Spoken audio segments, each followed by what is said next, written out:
தாயால் மகன் உயிரிழந்த சோகமான சம்பவம் இலங்கையில் பதிவாகியுள்ளது. குடும்ப தகராறு, தாயின் தவறான நடத்தைகள் காரணமாகவே இந்த உயிரிழப்பு சம்பவம் பதிவாகியுள்ளது. வீட்டிலே யாரும் இல்லாத நிலையில் 8 வயதுகளையுடைய குழந்தை தீயிலே கருகி உயிரிழந்த சம்பவமே பதிவாகியுள்ளது. 8 வயதுகளையுடைய பிஞ்சு குழந்தை என்ன தவறு செய்தது என்ற கேள்வியை எழும்பியுள்ளது.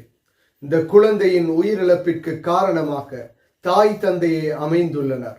10 மாதங்கள் சுமந்து பெற்றெடுத்த குழந்தையின் உயிரிழப்பிற்கு அதே தாய் காரணமாகிய சோகமான சம்பவம் பலாங்கொடை பிரதேசத்திலே இடம்பெற்றுள்ளது. தாயின் தவறான நடத்தை காரணமாகவே இந்த குடும்ப தகராறு ஏற்பட்டதாக கூறப்படுகின்றது.